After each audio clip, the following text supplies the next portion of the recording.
Quand un entraîneur signe pour relancer un club historique, on s'attend à une aventure pleine d'espoir, de passion et de reconstruction. Mais à Nottingham Forest, tout s'est effondré en un temps record. 40 jours, pas un de plus. C'est la durée hallucinante qu'aura tenu Ange Postecoglou sur le banc du club anglais avant d'être licencié. Une décision aussi brutale que révélatrice d'un football devenu impatient, où la moindre erreur coûte une carrière. Le 18 octobre 2025 restera gravé dans la mémoire des supporters du City Ground. Ce jour-là, Nottingham Forest s'incline lourdement 3-0 à domicile face à Chelsea.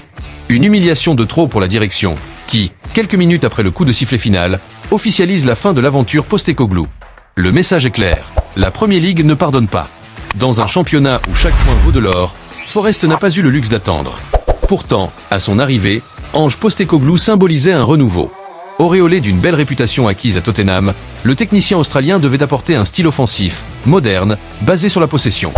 Mais dès les premiers matchs, la réalité a giflé le rêve. 8 rencontres, 0 victoire.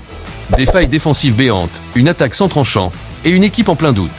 Le coach avait beau multiplier les ajustements tactiques, rien ne changeait. Match après match, le moral s'effritait. Les signaux d'alerte étaient partout. Dans les tribunes, les supporters commençaient à perdre patience. Dans les médias, les critiques se multipliaient. Et dans les couloirs du club, le président Evangelo Marinaki bouillonnait. Lors du match contre Chelsea, il aurait quitté le stade avant la fin, un geste lourd de sens. Le lendemain, la sentence tombait, Postecoglou remercié, le projet enterré. Mais ce renvoi précipité révèle un problème bien plus profond que de simples mauvais résultats. Nottingham Forest, depuis son retour en Premier League, vit dans un chaos permanent. En 2 ans, le club a connu une série de changements d'entraîneurs et de directeurs sportifs, signe d'une instabilité chronique. Chaque nouveau coach arrive avec une idée différente, un système différent, des joueurs différents, et au final, aucune continuité. Postecoglou n'a été qu'un nom de plus sur une liste déjà trop longue. Le plus ironique, la direction lui avait promis du temps. Un projet à long terme, une reconstruction sur la durée. Mais dans le football moderne, le long terme ne survit pas à 8 matchs sans victoire. Cette décision illustre parfaitement la mentalité actuelle du football anglais. L'instantané prime sur la vision, le résultat immédiat sur la patience. Pourtant, Postecoglou n'avait pas tout faux. L'équipe, malgré ses lacunes, montrait parfois des intentions positives, volonté de construire, pressing coordonné, phase offensive travaillée.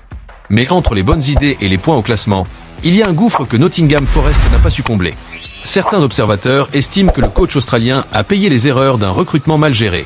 Des joueurs achetés sans cohérence, des profils incompatibles avec son système.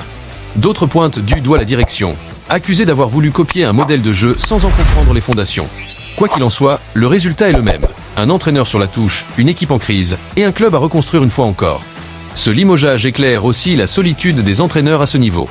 En Premier League, chaque semaine peut changer un destin. Une série de défaites, et tout s'effondre. Les supporters réclament des têtes, les dirigeants cèdent à la pression, et les joueurs, souvent, restent à l'abri. C'est une mécanique bien huilée. Quand tout va mal, le coach devient le bouc émissaire. Et dans le cas de Postecoglou, cette mécanique a tourné à la vitesse de la lumière. Mais il faut le dire, ce départ laisse un goût amer. Car au-delà des résultats, Postecoglou avait une idée, une philosophie, une identité. Son style offensif et son courage tactique avaient séduit ailleurs. Peut-être qu'il aurait pu réussir, avec du temps, des renforts adaptés, une direction patiente. Mais le football moderne n'attend plus personne. Aujourd'hui, l'expérience, la passion, le projet ne suffisent plus. Ce sont les chiffres, les tableaux de classement et les statistiques qui dictent le tempo. Pour Nottingham Forest, le défi ne fait que commencer. Trouver un nouvel entraîneur, remobiliser le vestiaire, éviter la zone rouge. Le club joue gros, et cette fois, il n'aura plus le droit à l'erreur. Le limogeage d'Ange Postecoglou restera comme un symbole, celui d'un football qui ne croit plus au projet, mais à la survie. Et dans ce monde où tout va trop vite, la patience est devenue le luxe que même les clubs historiques ne peuvent plus s'offrir. Merci à tous d'avoir regardé jusqu'ici.